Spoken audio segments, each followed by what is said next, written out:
جو زبان جنت کی خبر دے رہی ہے وہی زبان ان کے سردار جنت ہونے کی خبر دے رہی ہے، سرداران جنت ہونے کی خبر دے رہی ہے۔ لیکن آپ سے پوچھتا ہوں، اللہ اکبر، بچپنے میں جن کو جنتی جوانوں کا سردار بنایا گیا ان کو محنت کی کیا ضرورت تھی؟ ان کو عبادتوں میں کثرت کی کیا ضرورت تھی؟ اللہ اکبر، ان کو صدقہ اور خیرات کی کیا ضرورت تھی؟ لیکن آپ دیکھیں، لمحہ بھر بھی امام حسین کا زندگی کا ایک پل بھی کبھی دین کے مخالفت میں نہیں گزر رہا ہے، کبھی سستی اور غفلت میں نہیں گزر رہا ہے، بلکہ اللہ اکبر، ہر لمحہ عبادت، ہر لمحہ عبادت، ہر لمحہ اللہ کو راضی کرنے کی کوشش۔ اللہ اکبر، یہاں تک کہ اللہ اکبر زندگی کی جو آخری شب تھی اس نے بھی یزیدیوں سے مہلت مانگی، آج کی رات دے دو تاکہ ہم کثرت سے قرآن مقدس کی تلاوت کر سکیں، ہم اللہ کی بارگاہ میں سجود نیاز اٹھا سکیں۔ میرے آقا علیہ السلام کے پیارے دیوانوں،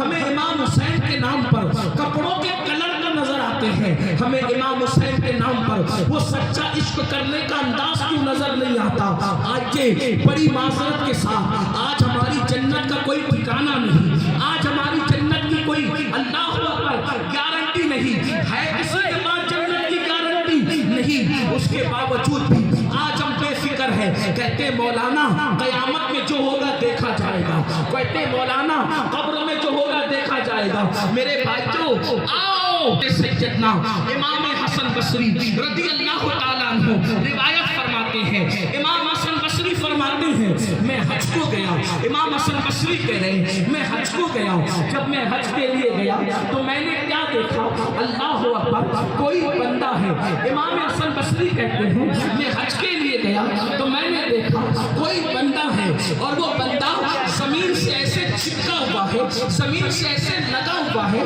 جیسے گیلا کپڑا، جیسے گیلا کپڑا زمین پہ رکھو تو وہ کپڑا کیسے زمین پہ چپک جاتا ہے، ایسے ہی کوئی بندہ زمین پہ چپکا ہوا ہے اور اللہ کی بارگاہ میں وہ بندہ دعا کر رہا ہے، اے اللہ میری مغفرت فرما دے، اے اللہ میری مغفرت فرما دے، اے اللہ میری مغفرت فرما دے، اور وہ روتا ہے، اس کے آنسو سے داڑھی تر ہوتی ہے اور داڑھی سے آنسو ٹپک ٹپک کر زمین تر ہوتی ہے۔ میں تڑپ گیا، یا اللہ یہ کوئی دیہاتی تو نہیں، یا اللہ یہ کوئی دیہات کا رہنے والا تو نہیں، شاید اس دیہاتی کو کسی وائز نے، کسی کم پڑھے لکھے مقرر نے زیادہ اللہ کا خوف دلا دیا، اس لیے کہ اللہ سے خوف بھی، اللہ کا خوف بھی ہونا چاہیے اور اللہ سے امید بھی رکھنا چاہیے۔ ایمان امید اور خوف کی درمیانی کیفیت کا نام ہے، جو خوف رکھ کر نا امید ہو جائے یہ بھی مومن کی شان نہیں، اور جو امید اتنی کر لے کہ بے خوف ہو جائے یہ بھی مومن کی شان نہیں۔ ایمان امید اور خوف کے بیچ کی درمیانی کیفیت کا نام ہے۔ تو حضرت امام حسن بصری فرماتے ہیں اس رونے والے، اس آہ و بکا کرنے والے شخص کے حوالے سے میں نے سوچا شاید کسی کم پڑھے لکھے قصہ کو وائز نے اتنا ڈرا دیا اس دیہاتی کو کہ یہ بیچارہ رو رو کر جان نہ دے دے، لیکن جب لباس دیکھا، لباس پہ توجہ دی، امام حسن بصری کہتے ہیں جب میں نے لباس پہ توجہ دی تو اس وقت تو میں نے سوچا یہ لباس تو شہزادوں کا لباس ہے، یہ کسی دیہاتی کا لباس نہیں۔ اس کے بعد سجدے کے انداز نے بتایا یہ کسی دیہاتی کے سجدہ کرنے کا انداز نہیں۔ ایسے میں اللہ سے دعا کرنے لگا، اے اللہ اس بندے کو توفیق دے کہ یہ جلدی سر کو سجدے سے اٹھائے، کہیں اس کی روح نہ نکل جائے، کہیں اس کی جان نہ نکل جائے، یہ مغفرت کے لیے رو رہا ہے، یہ اللہ کے خوف سے رو رہا ہے، یہ اللہ کے عذاب کو یاد کر کے رو رہا ہے، یہ خشیت ربانی سے آنسو بہا رہا ہے، اس کی جان نہ نکل جائے خوف خدا میں۔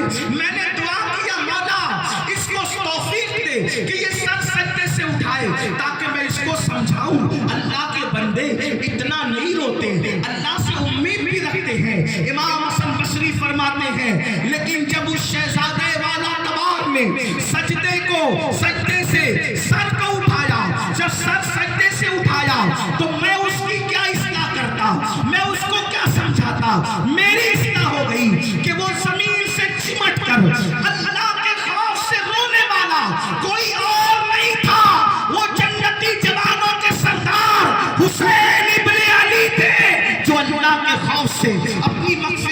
دعا اس شان سے کرتے ہوئے رو رہے تھے. مجھے اس دن پتا چلا جب جنتی جوانوں کا سردار آخرت کو یاد کر کے اپنی مغفرت کا سوال کر کے اللہ رب العزت کے خوف سے اتنا آنسو بہاتا ہے تو ہم کو کتنا آنسو بہانا چاہیے. وہ قاری قرآن جس کا کٹا ہوا سر نیزے پہ قرآن پڑھ رہا ہے وہ اتنے آنسو بہائے.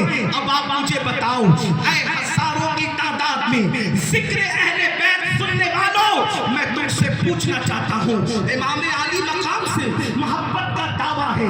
ایمان والے دل پہ ہاتھ رکھ کر سوچو, آج سے پہلے قرآن کب ہاتھ میں لیا تھا؟ آج سے پہلے قرآن کب اٹھایا تھا؟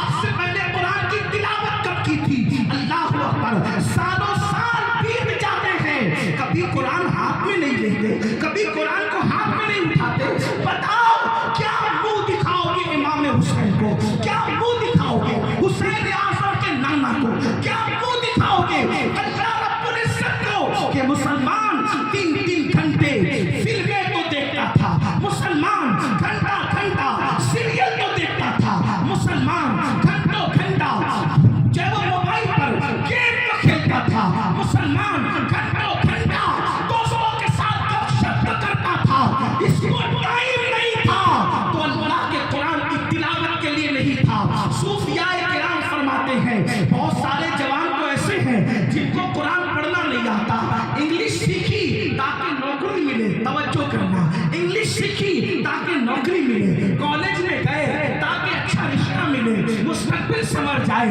ہے نا, یہ سیکھا وہ سیکھا وہ سیکھا. نادان انسان, تو نے سب سیکھا, کیا تو نے اللہ کی کتاب بھی سیکھی؟ کیا تو نے قرآن بھی سیکھا؟ 80% مسلمان ہیں جن کو قرآن پڑھنا نہیں آتا. صوفیاء کرام فرماتے ہیں جس نے دنیا میں قرآن پڑھنا نہیں سیکھا وہ قیامت کے دن اندھا اٹھایا جائے گا, وہ اندھا اٹھے گا. پوچھنا چاہتا ہوں کمپیوٹر سیکھنے کے لیے ٹائم نکالنے والے میرے بھائی, میں تجھے سلام کرتا ہوں, بالکل تو کمپیوٹر سیکھ. گاڑی سیکھنے والے گاڑی بھی سیکھ, جو سیکھنا ہے سب سیکھ, لیکن یاد رکھ جو سیکھے گا وہ دنیا میں کام آئے گا. اگر قرآن سیکھ لے گا تو وہ قبر میں بھی کام آئے گا, وہ میدان محشر میں بھی کام آئے گا. اور یاد رکھنا قرآن سیکھنے کے لیے تم جیسے ذہین جوانوں کو 3 مہینے سے زیادہ کا وقت نہیں لگے گا. کیوں نہیں سیکھتے قرآن؟ بتاؤ جو دنیا میں اندھا ہے وہ بھکاری بنتا ہے کہ نہیں بنتا؟ جو دنیا میں اندھا ہے وہ محتاج بنتا ہے کہ نہیں بنتا؟ جو دنیا میں اندھا ہے اللہ اکبر لوگوں پہ بوجھ بنتا ہے کہ نہیں بنتا؟ لوگ کہتے ہیں آنکھ نہیں ہے, نین ہے تو چین ہے, نین نہیں تو چین نہیں. آپ سے پوچھتا ہوں مسلمانوں, دنیا کا اندھا قیامت میں آنکھ والا اٹھے گا, لیکن قرآن نہ سیکھنے والا قیامت میں اندھا اٹھے گا. اندھے اٹھو گے تو اپنے نبی کا دیدار کیسے کرو گے؟ اندھے اٹھو گے تو اپنے خدا کا دیدار کیسے کرو گے؟ یہ دنیا ہے, دنیا یزید کی زندگی بتا رہی ہے. عیش کرو گے, زنا کرو گے, اللہ کے دین کے خلاف زندگی گزارو گے تو تمہاری نسلیں بھی ختم ہو جائے گی. بتاؤ, لکھنے والوں نے یہاں تک لکھا یزید 8, 12 یا 14 بیٹے چھوڑ کے مرا. مختلف اقوال ہیں, مختلف اقوال ہیں. 8, 12 یا 14 بیٹے چھوڑ کے یزید مرا. چراغ لے کر نہیں, جاؤ سورج لے کر کے ڈھونڈ لو, تمہیں یزید کا کوئی بیٹا نہیں ملے گا. حسین نے سب لٹا کر ایک بیمار بچایا تھا. آج پوری دنیا میں مسلمان کا کوئی محلہ نہ ملے گا جہاں حسین کی اولاد نہ رہتی.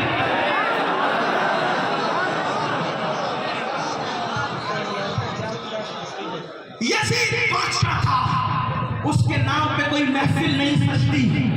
امام حسین تو بے گھر تھے, امام حسین تو بے گھر تھے. امام کے نام پر کیسی محفلیں سج رہی ہیں, کیسی محفلیں سج رہی ہے. ارے کسی کا عرس ایک دن ہوتا ہے,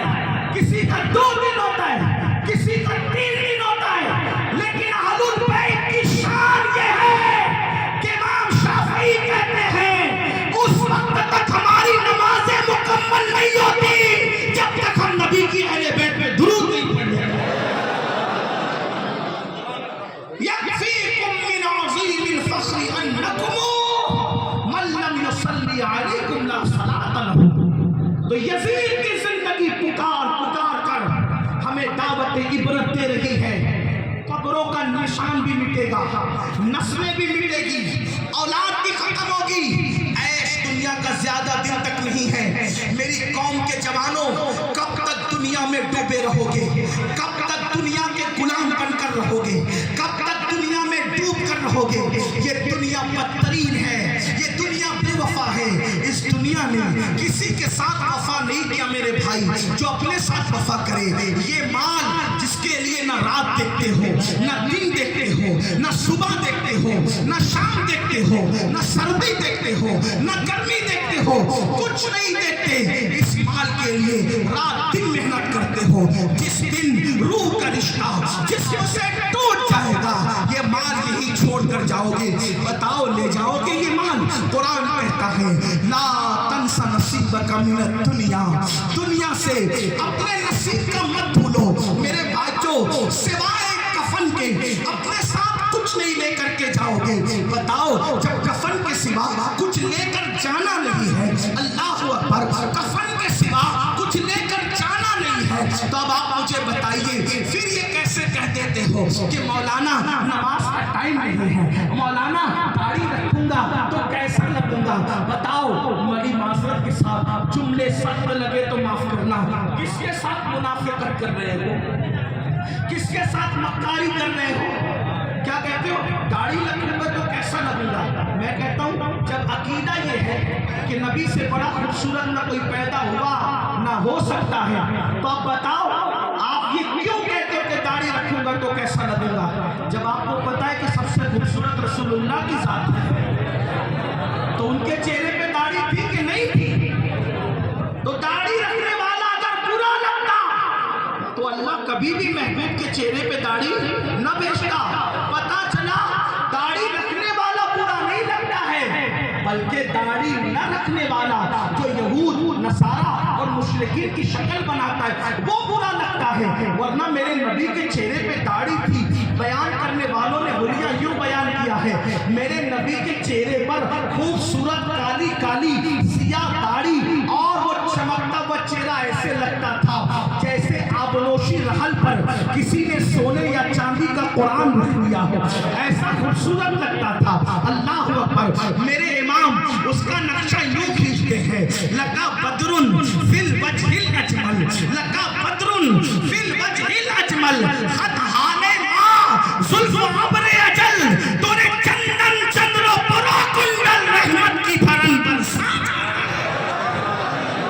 کتنا خوبصورت چہرہ تھا۔ کہتے لم یاتی نظیروں کا فی نظرین، مثلے تو نہ شد پیدا جانا، جگ راج کو تاج تورے سر سوہے، ہے تجھ کو شہے دو سرا جانا۔ اور کہتے نبی کا سراپا کیسا تھا؟ وہ کہتے سرتابہ قدم ہے، تنے سلطان زمن پھول، لب پھول، دہن پھول، سکن پھول، بدن پھول۔ واللہ جو مل جائے میرے دل کا پسینہ، مانگے نہ کبھی عطر، نہ پھر چاہے دلہن پھول۔ اور کہتے دل اپنا بھی شیدائی ہے، اس ناخن پاکا اتنا بھی مہے نو پہ، نئے چرخے کوہن پھول۔ اللہ اکبر، اے میرے نوجوان بھائیوں، اب میری بہنیں موجود ہیں، ان سے بھی کہتا ہوں خدا کے لیے دنیا کے گورکھ دھندوں سے نکلو۔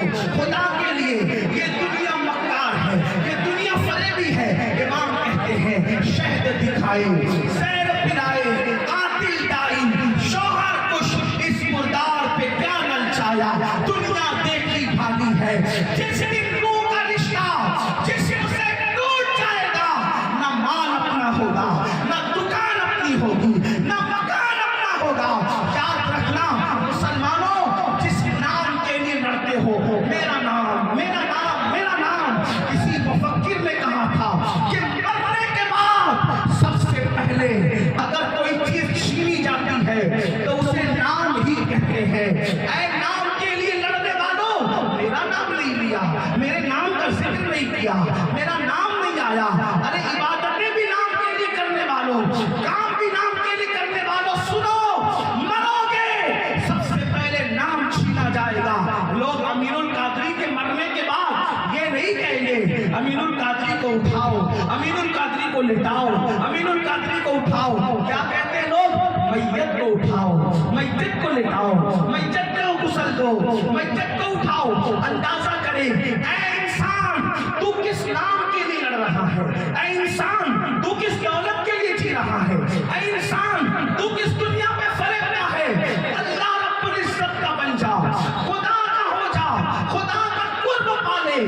دنیا میں کسی کو وقت نہیں ملتا، وقت نکالنا پڑتا ہے، ٹائم نکالنا پڑتا ہے۔ یاد رکھنا، مسجدیں سونی کرنے والوں، حسین پاک کے نانا کا فرمان ہے کہ نماز میں میری آنکھوں کی ٹھنڈک ہے۔ وہ کیسا عاشق رسول ہے جو اپنے نبی کی آنکھوں کو ٹھنڈک نہیں پہنچاتا۔ اللہ اکبر۔ نشے کے اڈوں میں جانے والوں اور نشہ کرنے والوں، حسین پاک کے نانا جان کا فرمان ہے جو نشہ کرتا ہے گویا کہ وہ محمد عربی پر نازل ہونے والے کا انکار کرتا ہے۔ علماء اس کی تشریح کرتے ہوئے فرماتے ہیں اگر وہ نشے کو حلال جان کر کرے۔ آپ سے پوچھنا چاہتا ہوں، آج وہ نوجوان جو ملت کا سرمایہ ہے، وہ نوجوان جو ملت کا معمار، وہ نوجوان جو ملت کی عزت، جو ملت کی آبرو، وہ نوجوان جو ملت کے لیے حیات نو کا پیغام ہے، آج وہی جوان گیم میں الجھ گیا، گانوں میں الجھ گیا، باتوں میں الجھ گیا، تماشوں میں الجھ گیا، اپنے مقصد سے نظر ہٹ گئی۔ آؤ امام علی مقام پیغام دے رہے ہیں، آخرت کی فکر کرو، آخرت کی تیاری کرو۔ حضرت سید ابرار میاں صاحب کی آج سالانہ فاتحہ ان کا عرس ہے۔ دیکھو، سید کو بھی جانا، دوسروں کو بھی جانا، نیکوں کو بھی جانا، بدوں کو بھی جانا۔ اللہ اکبر۔ اور ایک بات یاد رکھنا، قبر میں اکیلے جانا ہے۔ قبر میں نہ کسی کی دادا گیری چلے گی، نہ قبر میں کسی کی بابا گیری چلے گی۔ آپ ٹیچر ہیں اپنے گھر کے، ڈاکٹر ہیں اپنے گھر کے، خطیب ہیں اپنے گھر کے، عالم ہیں اپنے گھر کے۔ قبر میں تو یہ دیکھا جائے گا ایمان سلامت لایا یا نہیں لایا، قبر میں تو یہ دیکھا جائے گا اچھا عمل کر کے آیا کہ نہیں آیا۔ مسلمانوں بتاؤ، ایک بزرگ فرماتے ہیں، ذرا غور سے سننا، ایک بزرگ فرماتے ہیں کہ ایک کفن چور نے میرے ہاتھ پہ توبہ کی۔ دل کے کان سے سننا بھائیو، ایک کفن چور نے میرے ہاتھ پہ توبہ کی اور وہ سینکڑوں کفن چرا چکا تھا۔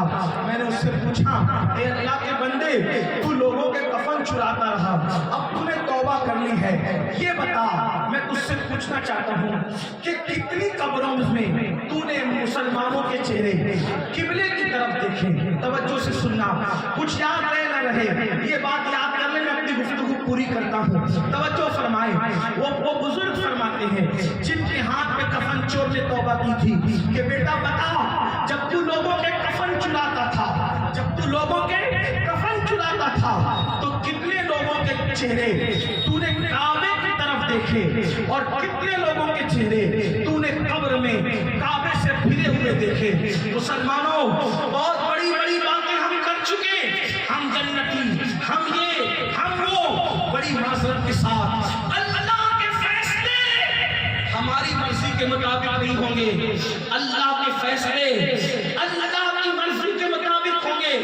اللہ کے بندوں، اس اللہ کی خفیہ تدبیر سے کیوں نہیں ڈرتے جو نبی کے بیٹے کو بھی جہنم میں ڈال رہا ہے؟ حضرت نوح کا بیٹا جہنم میں ڈالا جائے گا، کیوں نہیں ڈرتے اللہ سے؟ حضرت لوط علیہ السلام کی ایک بیوی جہنم میں ڈالی جائے گی، کیوں نہیں ڈرتے اللہ سے؟ بنی اسرائیل پر جو پتھر برسے، ان کے چہرے جو سور اور بندر کی طرح کیے گئے، وہ معمولی لوگ نہیں تھے، وہ اولاد پیغمبر تھے، اولاد پیغمبر۔ قرآن پڑھ کے کیوں نہیں ڈرتے اللہ سے؟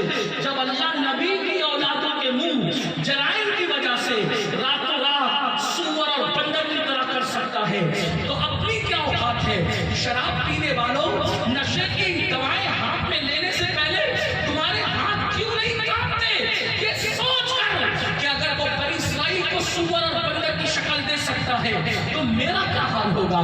کسی عورت پر باپ کی نظر ڈالنے سے پہلے آنکھیں کیوں نہیں کانپتی کہ وہ اللہ جو لوط علیہ السلام کی قوم پر پتھر برسا سکتا ہے تو وہ میرا کیا انجام کرے گا؟ یاد رکھنا، کب تک کے شیطان کے مکر کا شکار نہ ہوگے، کب تک خود فریبی کا شکار نہ ہوگے، کب تک سوچو گے کہ صرف میں جنتی ہوں، میں جنتی ہوں؟ کیا سرٹیفکیٹ ہے آپ کے پاس؟ کیا ثبوت ہے آپ کے پاس؟ برا لگے تو معاف کرنا، لیکن اتنا ضرور کہوں گا، پچھتانے بتا لو، رونا ہے تو یہاں بولو، گڑگڑانا ہے تو یہاں گڑگڑا لو. تمہیں نہیں پتا وہ ام المومنین سیدہ عائشہ صدیقہ جس کے بستر پہ قرآن نازل ہوتا ہے وہ اللہ کے خوف سے روتی ہے تو دوپٹہ نچوڑنا پڑتا ہے. وہ اللہ کے خوف سے روتی ہے تو دوپٹہ نچوڑنا پڑتا ہے. ہمیں کب ہوش آئے گا؟ ایک دن مرنا ہے، ایک دن موت ہے میرے بھائی. اور سود کے دھندے کرنے والے میرے بھائی، عورتوں پہ پاپ کی نظر ڈالنے والے میرے بھائی، روایتوں میں آتا ہے جو عورتوں کو پاپ کی نظر سے دیکھے جب وہ مرے گا تو مرنے سے پہلے ڈر ہے کہ اس کا ایمان اس سے چھین لیا جائے گا. عورتوں کو پاپ کی نظر سے دیکھنے والا جب مرے گا اس کی زبان پہ کلمہ جاری نہیں ہوگا.